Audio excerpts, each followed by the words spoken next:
Hello, life group leaders. You are about to start your second to last life group for the term.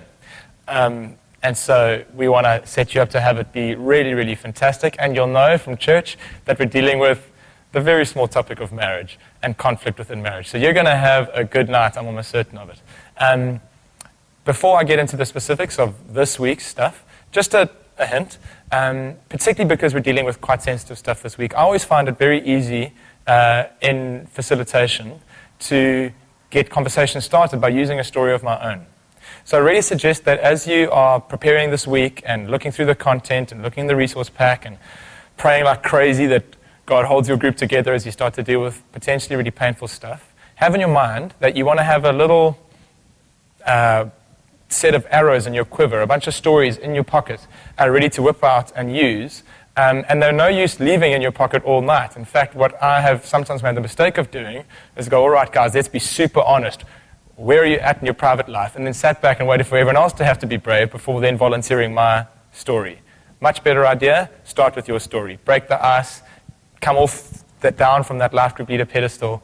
And once you've got the ball rolling, it's a whole lot easier for other people to have their 2 cents to add. So that's what I suggest. Always a good idea when you're doing facilitation to have a bunch of stories ready to use and to actually set the tone by being vulnerable and honest up front. So you're going to have to be brave. Right, now we're talking about marriage. You're going to have 3 kinds of people in your group. You're going to have, depending on what your life group is consisted of, some singles, if you are Jono and Donata or a couple of other life groups. Your night's going to go quite differently from the bulk of the other life groups' nights because you're going to be talking about marriage with a view to something that's coming still. And so I want to give you a story that I'd like you to use, which is going to make you sound super wise. Zach Dermick, our youth leader, always tells me this story. And when the video is finished, you should probably kick off almost immediately with this story. And it's about a girl who goes off to varsity, sees the way the rest of the world dates. I think Zach actually stole this from Andy Stanley, if it's starting to sound familiar. And so she's dating a bunch of guys the way the rest of the world dates them, meaningless, shallow, quick. And then one day comes across a guy who's got amazing morals, incredible values, loves God, is upright, and he's basically the guy of her dreams. And so she comes home and tells her mom about this dude that she's discovered. And she's quite excited, a little crush is starting to develop. And her mom looks at her and says, look, my love, he's never going to want to date a girl like you. And she begins to weep, not because her mom was so hardcore, but because her mom was telling the absolute truth, that she had not set herself up to be the kind of person who was ready to meet the kind of person she was hoping to meet. She wasn't the woman of the man's dreams that she was dreaming of. So a lot of what you're going to be discussing is, how do I make good decisions now, become whole in God now, become satisfied by God now, such that I'm ready to have the kind of person into my life that I'm hoping will enter my life. That person who is also satisfied in God and is not looking to get into some kind of need-meeting need marriage, but is ready to have the kind of marriage I'm hoping for. Am I actually ready for that person? Am I the kind of person that person is hoping for and praying for? And so that's what your conversation is going to end up being about if you've got a bunch of singles in your life group. However, if you're in the majority, then you'll have the other 2 kinds of people, the 2 kinds of married couple, early marrieds and very late marrieds. And if you've got a bunch of early marrieds or newlyweds in your life group, then you're going to be doing a fair amount of conversation around this selfishness thing. I know because I am one.